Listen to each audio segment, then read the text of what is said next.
దేవుని ఘనమైన నామమునకు స్తోత్రములు. ఈ వాగ్దానం వింటున్న మీకందరికీ మన ప్రభువును ప్రియ రక్షకుడైన యేసుక్రీస్తు నామములో శుభములు, మా హృదయపూర్వకమైన వందనములు తెలియచేస్తున్నాం. ఈరోజు దేవుని వాగ్దానం కీర్తనల గ్రంథం 37వ కీర్తన 34వ వచనం. భూమిని స్వతంత్రించుకొనున్నట్లు ఆయన నిన్ను హెచ్చించును. ఈ వాగ్దానం వింటున్న మనందరి వెనుకడిలో మంచి దేవుడు నెరవేర్చునుగాక. ఆమేన్. ఈ వాగ్దానాన్ని ఒక్కసారి మనం పరిశీలిస్తే ఈ 34వ వచనంలో మొదటి నుండి మనం చూస్తే, యెహోవా కొరకు కనిపెట్టుకొని ఉండుము, ఆయన మార్గము అనుసరించుము, భూమిని స్వతంత్రించుకున్నట్లు ఆయన నిన్ను హెచ్చించును. అంటే ఎవరిని దేవుడు అంతగా హెచ్చిస్తాడంటే, యెహోవా కొరకు ఎవరు కనిపెట్టుకొని ఉంటారో వారిని దేవుడు అలా హెచ్చిస్తాడు.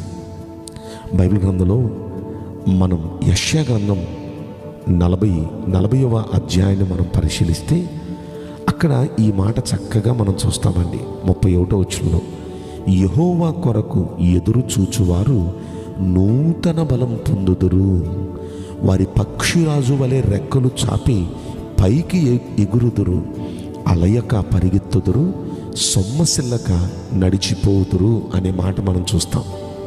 అంటే ఎవరైతే దేవుని కొరకు కనిపెట్టుకుంటారో, దేవుని కొరకు ఎదురు చూస్తూ ఉంటారో వారికి నూతన బలం దేవుడిస్తాడంట. ఎలాంటి నూతన బలం? పక్షిరాజు ఆ రెక్కలు చాపి పైకి ఎలా ఎగిరిపోతుందో అలాంటి నూతన బలం. పక్షిరాజుతో ఎందుకు ఇక్కడ పోల్చాడో చెప్పనా?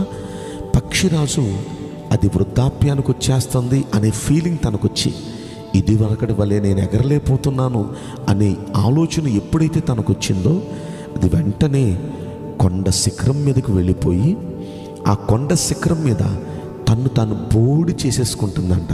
ఈకలన్నీ పీకేసుకొని తాను బోడి చేసుకొని తన ఆకాశం వైపు తన ముఖం చాపి నోరు తెరుచుకొని ఆ శక్తితో ఎదురు చూస్తూ ఉంటుందంట.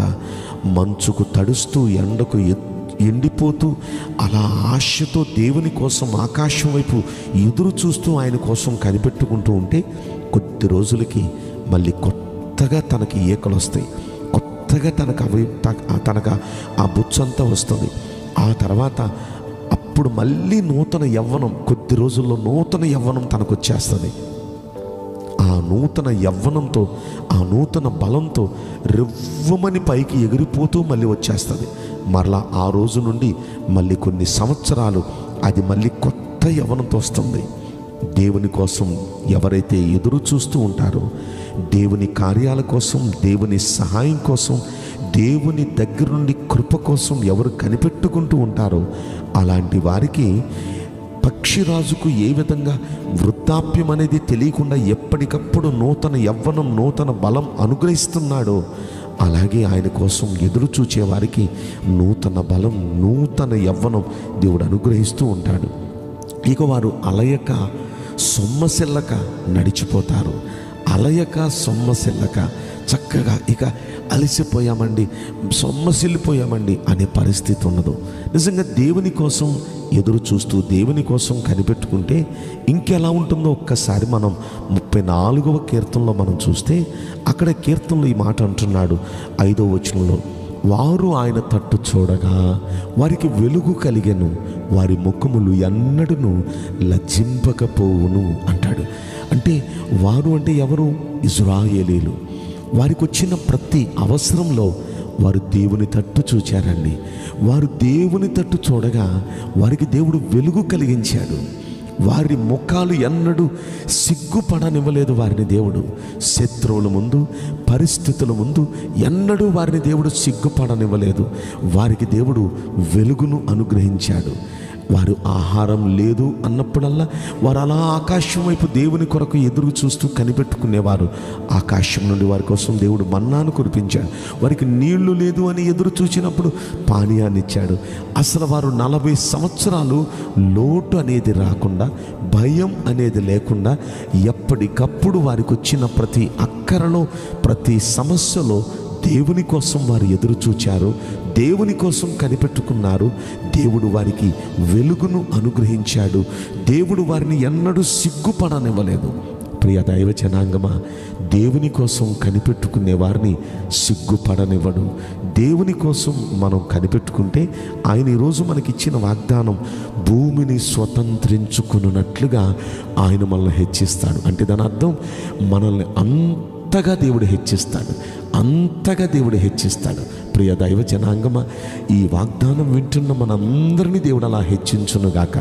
ఇది మొదటి మాట. అందులోనే రెండవ మాట అంటున్నాడు, ఆయన మార్గములను అనుసరించుము. ఒకటి, ఆయన కోసం కనిపెట్టుకుంటే దేవుడు ఎంత హెచ్చిస్తాడు. రెండవది, ఆయన మార్గములను అనుసరించాలి.